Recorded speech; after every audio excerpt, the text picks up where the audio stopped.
Hello friends, my name is Pradeep Pawar and today we are going to start another lesson on mixture and alligation. In the last lesson we have already discussed about the alligation rule and we have solved certain problems based on that. And इस chapter में हम क्या करने वाले हैं उसी allegation rule की कुछ अलग तरह की प्रॉब्लम्स को सॉल्व करेंगे जो एग्जाम्स में बहुत ज़्यादा पूछी जाती हैं। तो आइए स्टार्ट करते हैं आज का पहला question. There is a dishonest milkman and he professes to sell his milk at cost price, but he mixes it with water and thereby gains 25%. Then the percentage of water in the mixture is how much? Okay.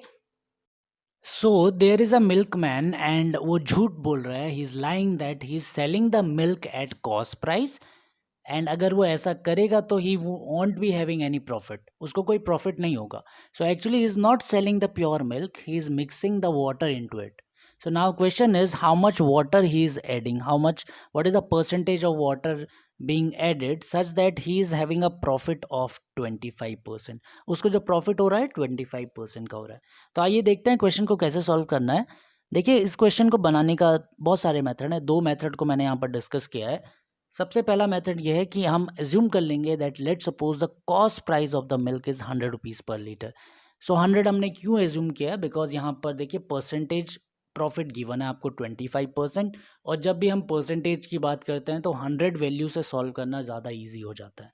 ठीक है, तो let suppose milkman is buying the milk, खरीद रहा है milk को 100 rupees per litre पे, और अब जब बेचेगा तो एक्चुअल में वो 100 रुपीज़ पे बेच रहा है, लेकिन प्योर मिल्क को बेचेगा तो उसे कोई प्रॉफिट नहीं होगा. लेकिन वो क्या कर रहा है, उस मिल्क में वाटर को ऐड कर दे रहा है और मिक्सचर को बेच रहा है 100 रुपीज़ पर लीटर में.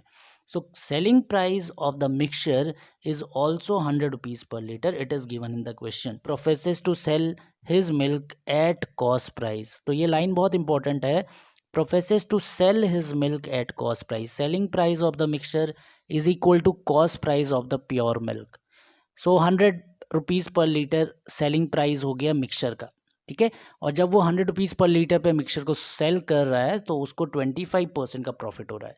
तो अगर 25% का प्रॉफिट हो रहा है, एस पी 100 है, तो कॉस्ट प्राइस कितना हो जाएगा आप फाइंड आउट कर सकते हैं. आपको पता है जब भी 25% का प्रॉफिट होता है तो उस केस में selling price is equal to 1.25 times of cost price. ये प्रॉफिट एंड लॉस में हमने डिस्कस किया है. ठीक है, तो what will be the cost price of the mixture? It will be 100 upon 1.25. इसको सॉल्व कर सकते हो आप. Cost price will be S P upon 1.25. S P कितना है 100, तो 100 अपॉन 1.25 जिसका आंसर आ जाता है 80 रुपीज़ पर लीटर. ठीक है, इसका मतलब जो मिक्सचर की एक्चुअल कॉस्ट है वो उसे पड़ रही है 80 रुपीज़ पर लीटर, बट बेच कितने में रहा है 100 रुपीज़ पर लीटर में, because he is telling the lie that he is selling the milk at cost price, but he is not selling the milk, he is selling the mixture at 100 rupees per liter. So now he is asking what will be the content of water being added. कितना water हमने add किया था. तो एक side मैंने लिखा water और एक साइड लिखा मैंने milk, बिकॉज इन्हीं दोनों का मिक्सचर बनाया हमने. तो what is the value of water, what is the cost price of the water? Water is available free of cost, तो हमने cost price of water ले लिया 0 रुपीज़ पर लीटर. ठीक है, what is the cost price of milk, milk का हमने assume किया 100 rupees per litre, सो इस केस में यहाँ लिख दिया 100 रुपीज़ पर लीटर. ठीक है, now what is the cost price of the mixture, दोनों को जब मिक्स किया तो उसकी कॉस्ट प्राइस कितनी पड़ रही है. तो if cost price of milk is 100 rupees then the cost price of the mixture is 80 rupees per litre. ये यहाँ पर हमने फाइंड आउट किया. ठीक है, अब आप एलिगेशन रूल के according you can take the difference. 80 minus 0 it will be 80 over here. 80 लिख सकते हैं यहाँ पर. 100 minus 80 it will be 20 here. It means ratio is 1:4. Now what is this 1:4? इसका मतलब जो भी हमने मिक्सचर बनाया था उसमें 1 पार्ट होगा वाटर का एंड 4 पार्ट्स होंगे मिल्क के, तब जाके जो आपको प्रॉफिट होता है वो 25% का होगा. ठीक है, I hope this is clear to all of you. 1 part of water and 4 parts of milk. Now he is asking what will be the percentage of water in the mixture. तो mixture अगर देखिए मैं ratios के हिसाब से बता रहा हूँ आपको, एक्चुअल में हमारा कुछ आंसर वेरी कर सकता है. आंसर मीन्स क्वांटिटी वेरी कर सकती है, लेकिन रेशियोज के अकॉर्डिंग टोटल मिक्सचर बना है 5 का, और इस 5 में वाटर का पार्ट कितना है 1 पार्ट है. तो वाटर का परसेंटेज कितना हो गया 1 पार्ट आउट ऑफ 5 पार्ट्स, और ये फ्रैक्शन वैल्यू आई है तो इसे परसेंटेज में कन्वर्ट करने के लिए 100 से मल्टीप्लाई कर दिया. 1/5 इंटू 100 दैट इज़ 20%. ठीक है, आई होप आपको ये वाला मेथड क्लियर होगा। ये कन्वेंशनल मेथड है इस क्वेश्चन को सॉल्व करने का। नाउ देखिए, इस क्वेश्चन को सॉल्व करने का एक शॉर्टकट ट्रिक भी होता है। जब भी आपको ये लाइन दिखे that he is selling the mixture but he is not actually showing that he is selling the mixture, वो दिखा रहा है कि वो जो भी उसका आर्टिकल है जैसे मिल्क है तो उसे कॉस्ट प्राइस पे ही सेल कर रहा है। तो जब भी selling price is equal to cost price हो जाए, यहाँ पर मेंशन है सेल एट कॉस्ट प्राइस, उस केस में ये आप क्या कर सकते हैं, जो भी परसेंटेज प्रॉफिट गिवन होता है उसका आप फ्रैक्शन वैल्यू लिख लीजिए। 25% fraction value is 1/4। So directly we can say that numerator will give me water content that is 1 part and denominator will give me milk content that is 4 part. It means 1 part of milk and 4 parts of water. इसके बाद देखिए process same हो जाती है 1/5 into 100 that is 20%। ठीक है, तो एक शॉर्टकट मेथड है इसको क्वेश्चन को सॉल्व करने का। I hope this is clear to all of you. चलते हैं इसके नेक्स्ट क्वेश्चन की तरफ। In what ratio must water be added to spirit to gain 10% by selling it at cost price. Again देखिए question same है, selling it at cost price. Question बिल्कुल same है, बस यहाँ पर की जगह वोट आ गया है। तो सेम क्वेश्चन है, सेम लॉजिक लगेगा। इन what ratio water must B mix, किस रेशियो में वाटर को मिक्स करूँ स्प्रिट में कि मुझे 10% का प्रॉफिट हो जाए जब मैं मिक्सचर को सेल करूँगा कॉस्ट प्राइस पे। तो अगेन इस केस में हम क्या कर सकते हैं, 10% की फ्रैक्शन वैल्यू लिख लीजिए। 10% की फ्रैक्शन वैल्यू होती है 1/10। इसका मतलब जो भी हम मिक्सचर बनाएंगे उसमें 1 पार्ट होगा वाटर का और 10 पार्ट्स होंगे आपके स्प्रिट के। तो वाटर टू स्प्रिट कंटेंट हो गया 1/10। यहाँ पर स्प्रिट आएगा, मिल्क नहीं आएगा बिकॉज स्प्रिट गिवन है। तो answer to this question will be in what ratio water be mixed to spirit, that is 1/10, 1 part of water and 10 parts of milk. So this is a shortcut method of solving this question. इसका देखिए long method भी मैंने बताया यहाँ पर, conventional method. आप इसका screenshot लेके पॉज करके इसे देख सकते हैं, समझ में आ जाएगा, बिल्कुल पिछले क्वेश्चन जैसा है। चलते हैं इसके नेक्स्ट क्वेश्चन की तरफ। Question says that sea water contains 5% salt by weight. ठीक है, सी वाटर है आपके पास कुछ, उसमें 5% सॉल्ट है by weight. How many kg of fresh water must be added to 40 kg of sea water for the salt content of the solution to be 2%। कितना fresh water मैं इसमें ऐड कर दूं कि जो सी वाटर मेरे पास नया मिक्सचर बनेगा उसमें सॉल्ट कंटेंट जो है वो 5% से 2% हो जाए। इसका मतलब कंसनट्रेशन जो है 5% से 2% हो जाए। ठीक है, देखिए क्वेश्चन को कैसे सॉल्व करेंगे। लेफ्ट साइड में आपने लिखा सी वाटर, राइट साइड में लिखा आपने फ्रेश वाटर। अब देखिए मैं यहाँ पर क्या लिख रहा हूँ, कि सॉल्ट कंटेंट लिख रहा हूँ, सॉल्ट कंटेंट है। सी वाटर में सॉल्ट कंटेंट कितना गिवन था, sea water contains 5% salt by weight, तो यहाँ पर लिख दिया सी वाटर में 5% है सॉल्ट। अब इसमें मैं क्या ऐड कर रहा हूँ, फ्रेश वाटर ऐड कर रहा हूँ। तो फ्रेश वाटर में there is no salt content, उसमें सॉल्ट कंटेंट नहीं होता है, तो वहाँ पर लिख दिया 0। ठीक है, अब जब मैं दोनों को मिक्स कर रहा हूँ तो एक मिक्सचर बनेगा और उस मिक्सचर में सॉल्ट कंटेंट कितना होना चाहिए, 2%। ये गिवन है क्वेश्चन में, for the salt content to be 2%। तो मिक्सचर में 2% का सॉल्ट कंटेंट होना चाहिए। दोनों का अगर मैंने डिफरेंस लिया 5 - 2 3 यहाँ पर लिख दिया, 2 - 0 2 यहाँ पर लिख दिया।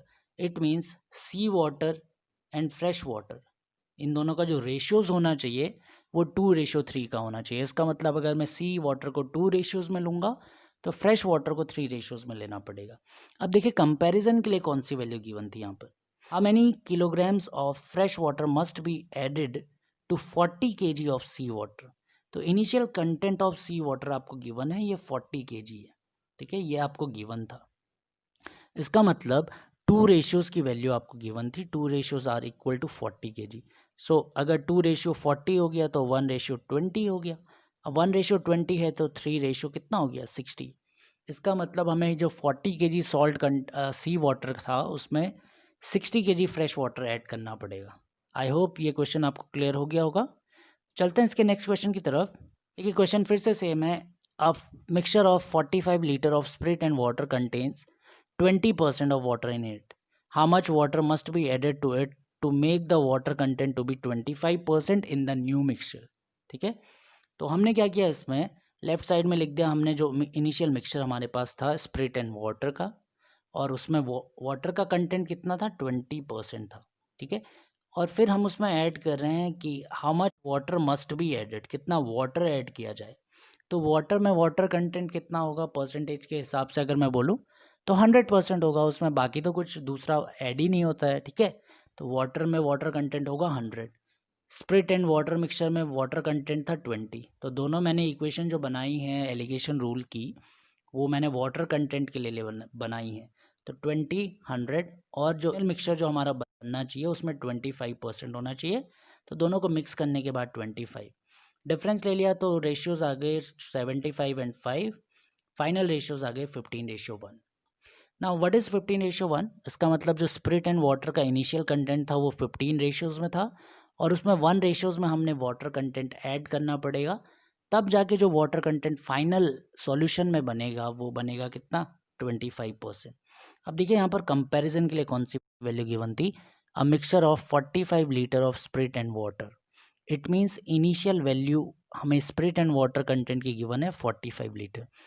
इट मीन्स 15 की वैल्यू हमें 45 गिवन है, तो 1 की वैल्यू कितनी हो जाएगी, अगर 15 इज़ 45 तो 1 इज़ 3 और यहाँ पर 1 रेशियोज ही ऐड किया है, इसका मतलब आपको 3 लीटर वाटर ऐड करना पड़ेगा, ठीक है। I hope this question is clear to all of you. चलते हैं इसके नेक्स्ट क्वेश्चन की तरफ। अब क्वेश्चन बहुत इंपॉर्टेंट है, एग्जामिनेशन में पूछा जाता है, कॉम्पिटेटिव एग्जाम्स में बहुत बारी आता है और क्वेश्चन हमेशा 2 लेग एनिमल और 4 लेग एनिमल में ही बनता है, ठीक है। तो क्वेश्चन में है, in a zoo there are rabbits and there are pigeons, if heads are counted there are 200 heads and if legs are counted there are 580 legs. So what is the number of rabbits are there, कितने rabbits हैं उस जू में, ठीक है। तो हमने क्या लिखा, टोटल एनिमल हमारे पास कितने हो गए, बिकॉज जितने हेड होंगे उतने ही टोटल एनिमल होंगे, तो टोटल एनिमल्स आर 200, ये क्वेश्चन में गिवन था। टोटल लेग्स भी गिवन है 580, ठीक है। अब जब भी इस क्वेश्चन में एलिगेशन रूल लगता है तो हमेशा लेग्स की फॉर्म में ही लगता है, हेड्स में नहीं लगा सकते आप, ये इसका रूल है, ठीक है, क्योंकि हेड्स में क्वेश्चन गलत हो जाएगा। तो लेफ्ट साइड में मैंने लिखा पिजन्स, राइट साइड में मैंने लिखा रैबिट्स। तो लेट सपोज 200 के 200 एनिमल्स अगर बर्ड होते, पिजन होते, तो उस केस में नंबर ऑफ लेग्स कितनी होनी चाहिए थी, 200, और एक पिजन की 2 लेग होती हैं तो 200 की 400 होनी चाहिए थी। सिमिलरली अगर सारे के सारे रैबिट्स होते तो एक रैबिट की 4 टांगें होती हैं, 4 लेग, तो 200 एनिमल्स की होनी चाहिए थी 800, लेकिन ना तो 400 लेग हैं ना तो 800 हैं, एक्चुअल में कितना है 580, जो कि मिक्सचर है दोनों का, पिजन का प्लस रैबिट का। तो बीच में हमने लिख दी जो मिक्सचर की वैल्यू है दैट इज़ 580। डिफरेंस लिया तो यहाँ 180 आ गया और यहाँ 220 आ गया, ठीक है। 800 माइनस 580 220, 580 माइनस 400 180। इसको फर्दर 2 से डिवाइड किया तो 110 एंड 90 आ गया। इट मीन्स पिजन्स का जो रेशियो होगा वो 110 होगा और रैबिट्स का जो रेशियो होगा वो 90 होगा, ठीक है। इससे ज़्यादा मैंने रेशियोज़ को सॉल्व नहीं किया बिकॉज यहीं पर हमें आंसर दिख जाता है। टोटल एनिमल्स हैं 200 और रेशियोज़ का सम भी 200 आ रहा है, इसका मतलब जो पिजन्स होंगे वो 110 होंगे और रैबिट्स जो होंगे वो 90 होंगे, तो नंबर ऑफ रैबिट्स आर 90। ये इस क्वेश्चन का आंसर हो गया। आप इन्हें शॉर्ट करके भी सॉल्व करेंगे आंसर सेम ही आएगा जैसे हमने अर्लियर क्वेश्चंस में किया है, लेकिन वो कैलकुलेशन बढ़ा देगा तो वैसे नहीं करते हैं, यहीं पर छोड़ देते हैं, ठीक है। अब देखिए इस क्वेश्चन का एक बहुत अच्छा शॉर्टकट है, इस शॉर्टकट को आप सीख सकते हैं। हम इस शॉर्टकट में क्या एज्यूम करते हैं कि 200 के 200 जो एनिमल्स हैं वो 4 लेग एनिमल हैं, ठीक है। सबसे पहले इसमें ये एज्यूम करना पड़ेगा। तो अगर सारे के सारे 4 लेग एनिमल होंगे तो टोटल नंबर ऑफ लेग्स कितनी होनी चाहिए, 200 टोटल एनिमल थे और सारों की अगर 4 लेग होंगी तो 200 into 4 it will B 800 leg. लेकिन एक्चुअल में लेग्स कितनी है, एक्चुअल में लेग्स हैं 580, तो दोनों का डिफरेंस कितना आया 220, ठीक है। अब ये एक्स्ट्रा लेग्स आई कहाँ से, ये एक्स्ट्रा लेग्स वहाँ से आई कि जो पिजन्स 2 लेग एनिमल था उसमें हमने अपनी इमेजिनेशन से 2 एक्स्ट्रा लेग लगा दिए थे, वो एक्चुअल में थे नहीं, ठीक है। तो एक पिजन में 2 लेग एक्स्ट्रा लगाई थी और 220 लेग कितने पिजन्स में एक्स्ट्रा लगाई होंगी, तो 220 डिवाइडेड बाई 2 विच इज़ 110। इसका मतलब पिजन्स कितने हो गए 110 और बाकी बचे 90, तो 90 हो गए रैबिट्स।